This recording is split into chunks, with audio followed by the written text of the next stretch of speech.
Bonjour, bonsoir à tous. Bienvenue dans cette nouvelle vidéo où nous allons aujourd'hui corriger le sujet d'informatique au probatoire CD session 2022.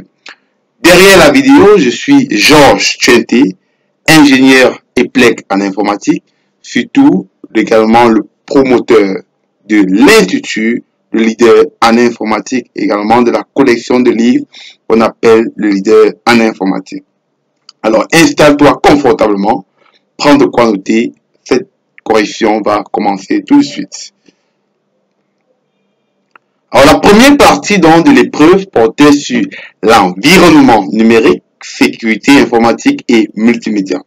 La première question qui a été posée, c'était, comme on voit à l'écran, définir les thèmes et expressions suivantes. Il y avait 3 thèmes: partition, cybercriminalité, résolution d'images. Alors tout de suite, nous allons apporter la solution dans nos questions. La première définition, donc la partition, c'est quoi? C'est une zone de stockage indépendante contenue dans un disque dur. C'est-à-dire que lorsque vous partitionnez le disque dur, c'est-à-dire lorsque vous divisez le disque dur, on obtient donc ce qu'on appelle des partitions. C'est pour ça qu'on dit c'est une zone de stockage. Généralement, quand on allume l'ordinateur, on voit disque local C, disque local D, disque local E. Cela représente en fait des partitions. Bien. Deuxième définition, la cybercriminalité. Alors, la cybercriminalité ici, c'est la définition la plus courte qu'on peut apporter. C'est quoi? C'est l'ensemble d'activités illégales effectuées par l'intermédiaire d'Internet. C'est vrai, on peut également définir comme une activité qui consiste à poser des actes proscrits par la loi, par l'intermédiaire des réseaux, en particulier Internet. Alors, il est important, même si on n'avait pas demandé de définir cybersécurité, mais lorsqu'on comprend cybercriminalité, tout de suite, on se dit, tiens, on peut nous demander de définir également la cybersécurité. Alors, je tiens à dire, la cybersécurité, aussi simple, c'est la protection des données numériques dans un cyberespace. La protection des données numériques dans un cyberespace. Alors, la troisième définition donc, de l'épreuve, c'était la résolution d'image, qui est tout simplement le nombre de pixels par pouce contenu dans une image, ou le nombre de pixels par unité de surface contenu dans une image. Alors, la deuxième question, on dit déjà, il y a un petit texte, une situation, problème. Votre papa a reçu un message sur son smartphone l'informant qu'il a reçu un dépôt d'argent de 100 000 francs. Après vérification, il constate que son compte a été vidé. Alors, la question c'est quoi? De 1, proposez à votre papa 2 comportements à adopter dans l'avenir pour éviter une telle arnaque. Alors, je pense que logiquement, il est important de vérifier toujours l'expéditeur du message informatique dépôt. Donc, celui qui vous a envoyé le dépôt, il faut toujours vérifier l'expéditeur. Ensuite, il est important d'éviter de vérifier son compte directement après réception d'un tel message. Généralement, ce genre de personnes, ce genre de cybercriminels, ils vous demandent généralement de vérifier si vous avez reçu. Et c'est au moment de vérifier en fait que votre compte, quand vous entrez le mot de passe, qu'il réussit à vider votre compte. Voilà pourquoi je dis, il est important d'éviter de vérifier son compte directement après réception d'un tel message. Directement. Alors, on va suivre dans la deuxième question D2. C'était 3 principes fondamentaux de la sécurité informatique. D'entrée de jeu, je tiens à rappeler qu'il y a 5 principes. Nous avons cité une fois les 5 principes. Il y a, comme solution, on va dire qu'il y a l'intégrité, la confidentialité, la disponibilité, l'authentification, la non-répudiation. Alors, la question 3, on dit, on vous donne une image qui possède,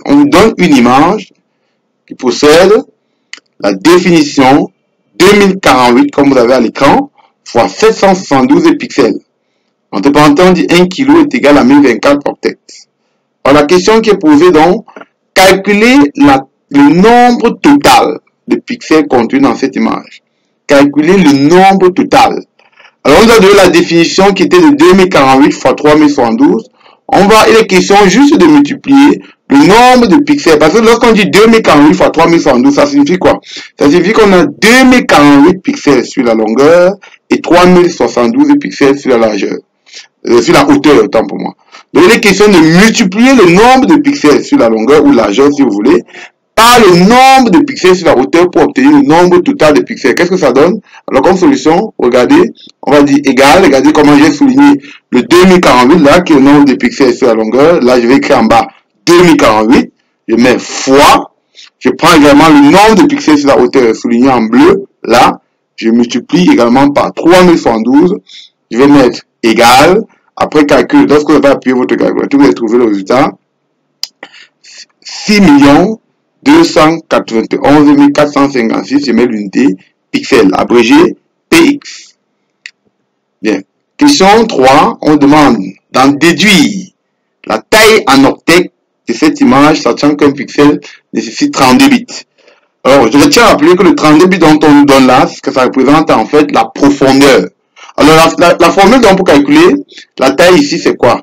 La taille en octets est égale au nombre total de pixels multiplié par la profondeur divisé par 8.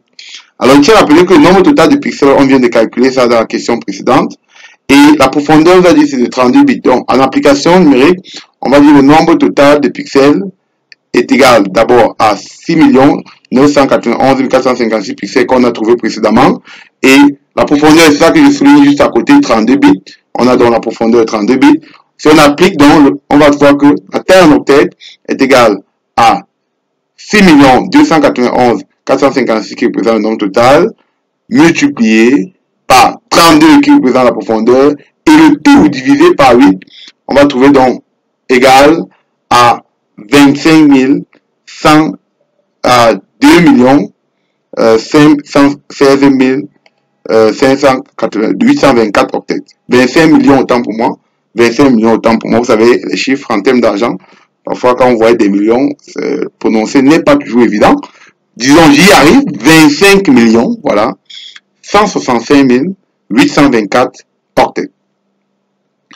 Alors, deuxième partie de notre épreuve qui portait sur le système d'information. Nous avons un texte. Je vais la lire comme d'habitude dans mes vidéos pour qu'on essaie de prendre connaissance du contenu, du fond de notre texte. Une entreprise de recyclage en objets décoratifs est constituée d'un directeur, des agents de cellules informatiques qui enregistrent et traitent les informations, des employés chargés de collecte et de recyclage des papiers et de la décoration.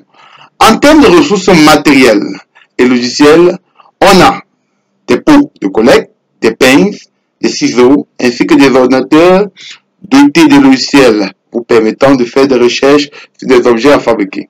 Pour optimiser le fonctionnement de cette entreprise, le responsable vous sollicite afin de mettre en place un système d'information. Répondre aux questions suivantes.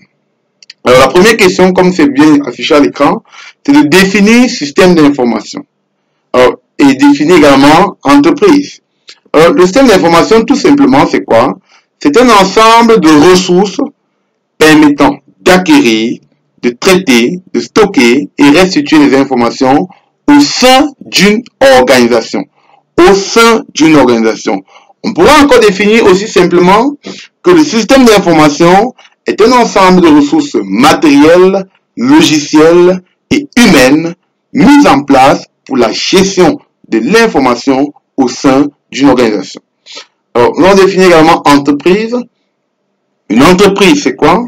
C'est une unité économique ayant une forme juridique dotée d'une autonomie financière, produisant des biens et des services à but lucratif. Donc, en résumé, on voit donc que l'entreprise est une unité économique et juridique qui a pour but de vendre les biens et services. Et on bien dit à but lucratif.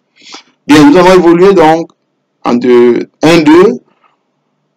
On demande de compléter le tableau ci-dessous en identifiant pour chaque sous-système de cette entreprise les membres qu'on appelle encore les acteurs qui le composent en utilisant les mots ci-dessous qui traduisent les activités de chaque sous-système de cette entreprise. Alors ces mots, on a décidé, mémoriser, transformer, générer et produire l'information, produire. Alors tout d'abord, concernant les acteurs, on sait que l'acteur c'est celui qui fait l'action, logiquement, l'activité c'est ce qui est mené par l'acteur. Et on voit donc que les acteurs peuvent être classés d'après le tableau par catégorie. Il y a les acteurs du système de pilotage. Je tiens à rappeler que le système de pilotage, c'est où on prend les décisions. Si on parle d'un acteur du système de pilotage, c'est celui qui prend des décisions. Celui du système d'opérant, c'est celui qui applique des décisions prises par le système de pilotage. Alors, on va regarder dans le texte, regardez. On va regarder, souligner juste en haut, regardez bien votre écran. Vous allez voir, je vais souligner en bleu. Directeur. On voit tout de suite que directeur va logiquement entrer. Regardez dans notre tableau comme système de pilotage. C'est lui qui prend, c'est lui qui est au-dessus de l'entreprise pour prendre des décisions. On va voir également là, agent de la cellule informatique qui va entrer comme un système dans le système d'information. On a employé.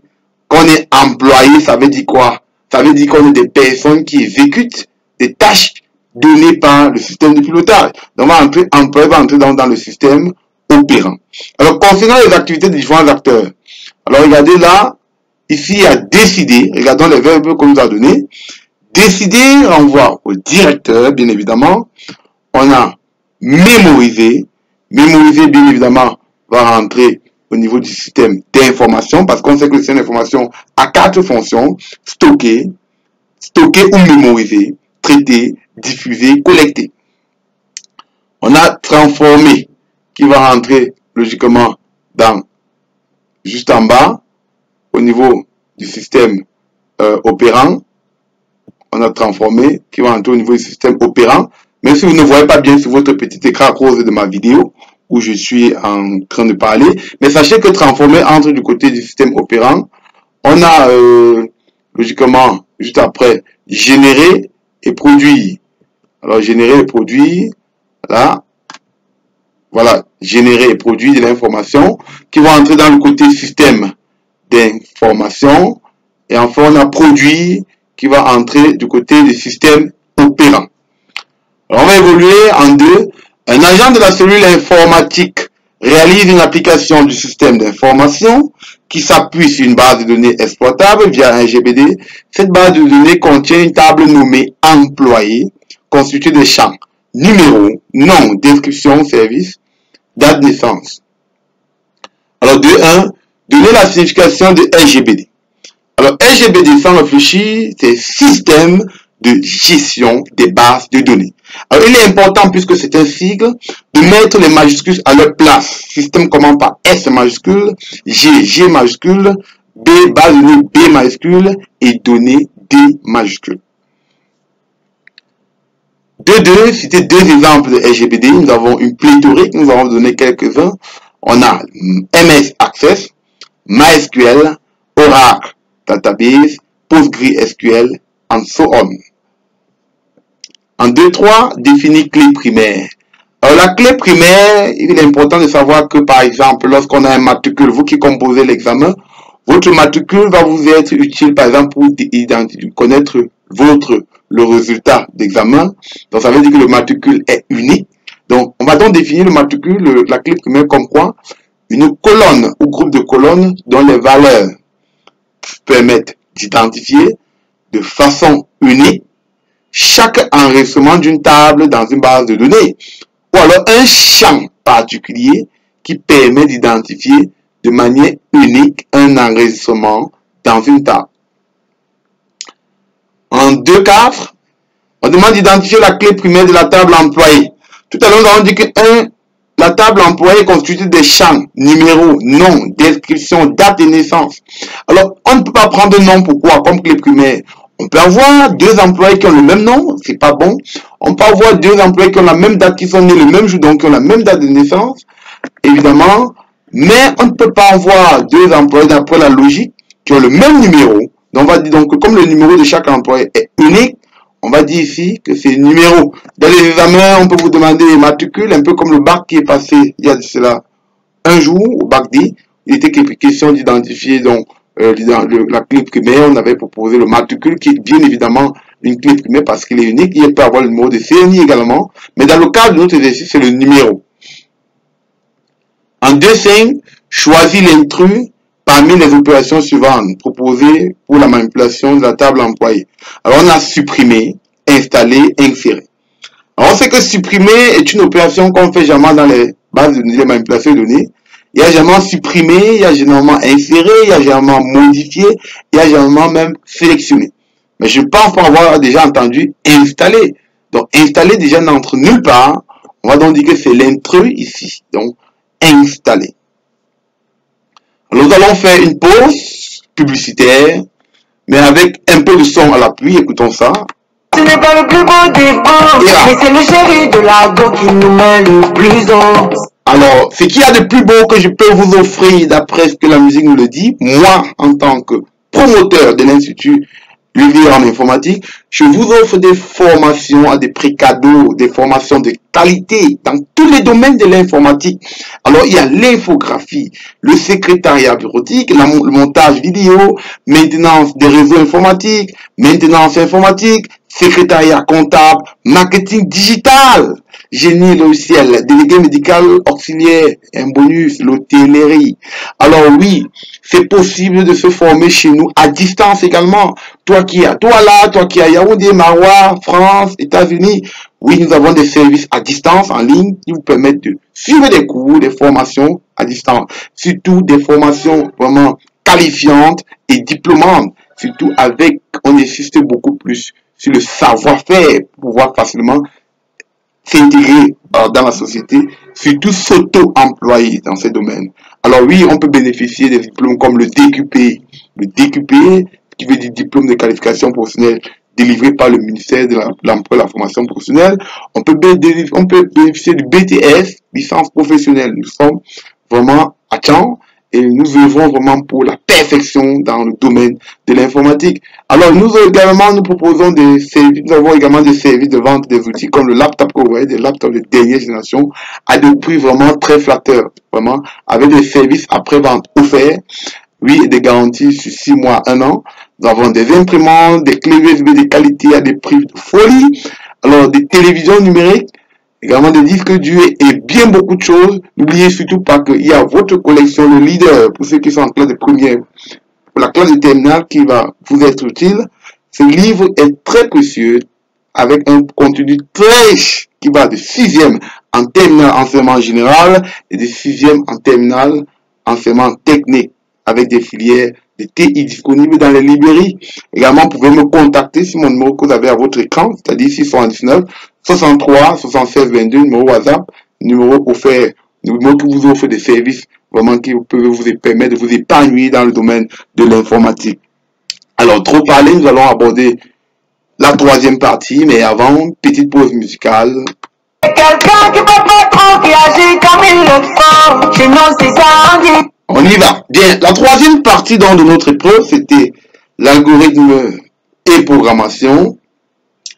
Alors, l'algorithme et programmation, c'est votre camarade veut écrire un algorithme qui lui permettant de manipuler les notes de 5 élèves tels que dans le tableau ci-dessous. Pour ce faire, il souhaite déclarer une structure de données de type tableau, ne sachant pas le faire, il vous demande de l'aide. De l'aider, autant pour moi. Alors, la première question, définir tableau. C'est quoi un tableau? Et il faut toujours définir en fonction du contexte où on se trouve. Là, on définit tableau, mais dans le cadre de la programmation, de l'algorithme. Donc, on dit ici un tableau, c'est quoi comme solution? C'est une structure de données permettant de stocker les données de même type et dont la taille est fixée dès le départ. C'est-à-dire que dans un tableau, on ne peut stocker que les mêmes types de données, c'est-à-dire un tableau d'entiers, il n'y aura que les entiers à l'intérieur, un tableau de réels, il n'y aura que les réels à l'intérieur. On peut par exemple avoir les entiers et les réels dans un tableau, c'est impossible. Lorsqu'on a les données de types différents, on parle par exemple des enregistrements. Par exemple, les enregistrements permettent de stocker les données de types différents. Mais ici, la taille est fixe. On peut vous demander de donner 2 caractéristiques d'un tableau. À partir de cette définition, on verra que les caractéristiques d'un tableau, il y a la taille, il y a également le fait que ça permet de stocker les données de même nature. Bien. Deuxième question, 2.1. Déclarer un tableau sachant que son nom est note. Alors là, on a un algorithme. Pour déclarer un tableau, qu'est-ce qu'on fait? On commence par le mot-clé var ou variable, comme vous allez voir à l'écran. J'aurais pu mettre variable, j'aurais pu mettre var, je commence par là. Je donne le nom au tableau, on a dit le tableau s'appelle note, donc j'appelle note, bien évidemment. Je mets tableau, ensuite je mets espace, je mets tableau, entre crochets, je mets de 1 à 5. Pourquoi? Parce que regardez notre tableau qu'on a à l'écran, vous comptez le nombre de cases. Vous allez voir qu'il y a 5 cases. Donc, pour identifier dans la taille du tableau, on va voir que ça va de 1 à 5. On dit 1, 2.5. Maintenant, on voit que ça contient des nombres entiers. Donc, je vais dire, par exemple, bon, et comme les notes, bon, on se dit, les notes peuvent être également des réels, hein, c'est-à-dire une note de 10,5, etc. Je vais dire des réels. Je prends réel pour englober également le fait que les notes peuvent avoir des parties décimales. Donc, de réel pour dire 2. Le réel, c'est le type de données du tableau. Ne pas oublier le point virgule à la fin, comme vous voyez à votre petit écran. Alors, 2, écris la procédure permettant de calculer la moyenne de ces notes. Alors là, premièrement, alors pour écrire, voilà la procédure que j'ai écrite à votre écran. Je vais juste vous expliquer comment j'ai fait pour obtenir cette procédure. Alors, regardez juste là. Premièrement, c'est la flèche. J'ai d'abord mis procédure, la flèche, la procédure. Comme on écrit une procédure, on met procédure. Si on veut écrire une fonction, on met fonction. On donne le nom à la procédure. Là, j'ai écrit procédure, calcul.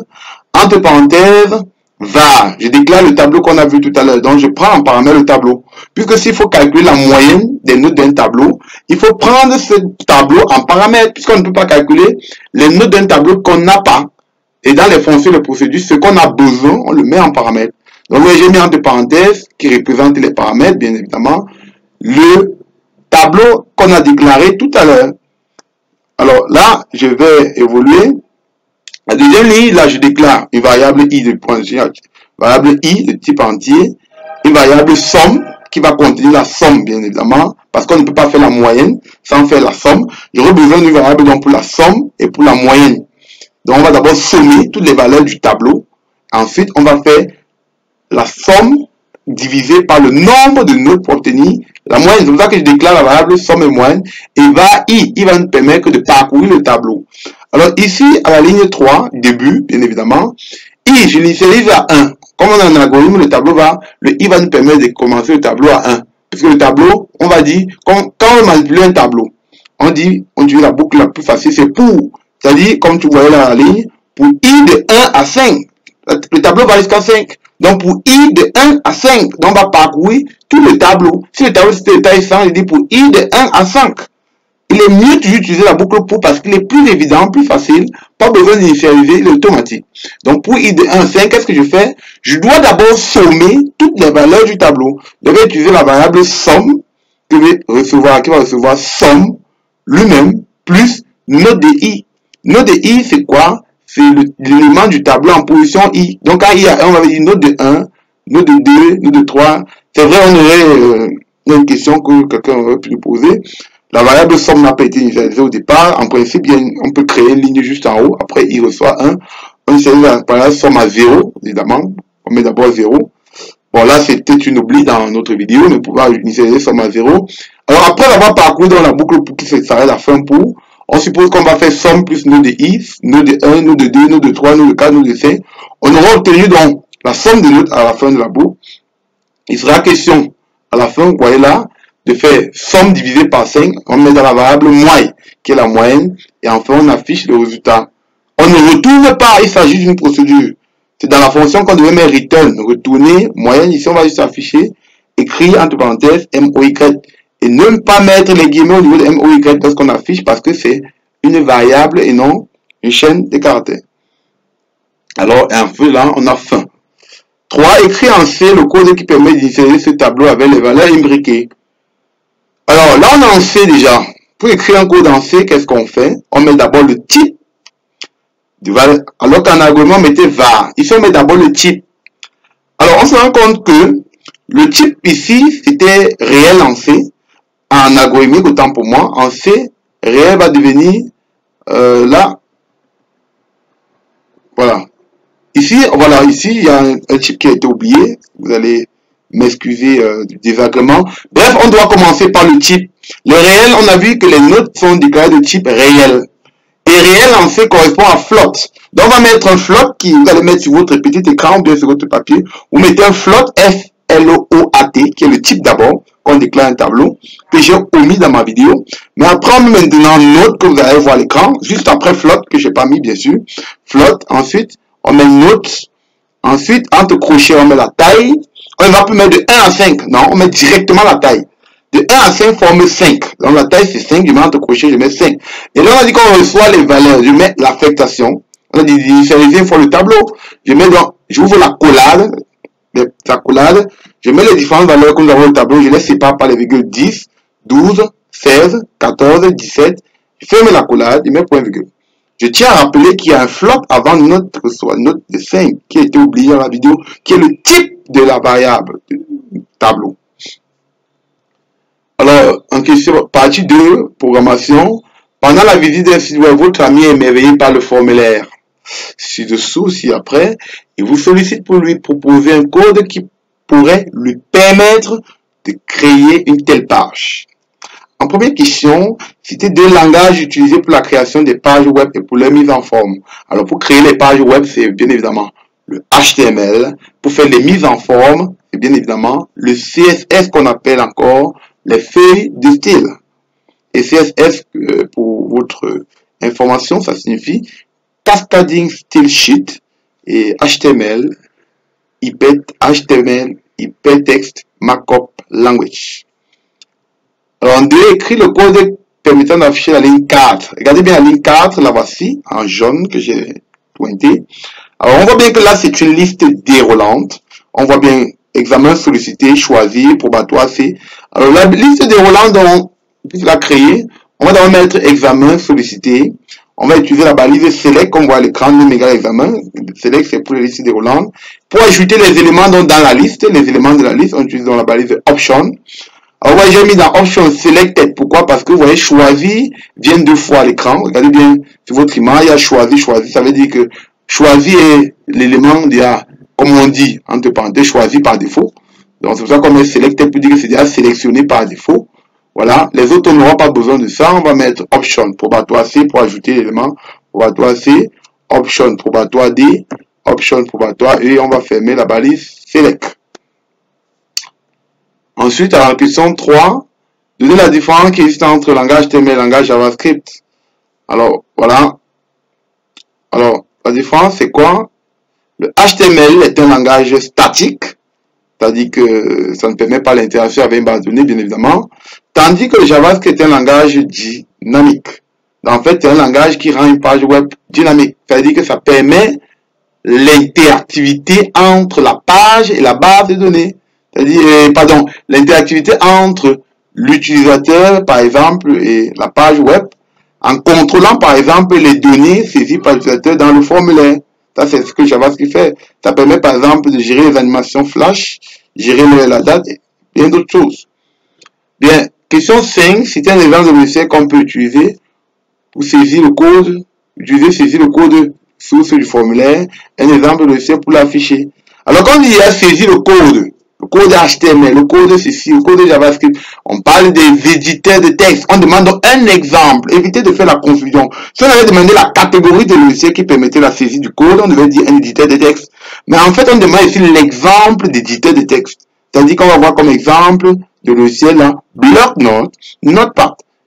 Si on avait dit le type, on devait dire, par exemple, l'éditeur de texte.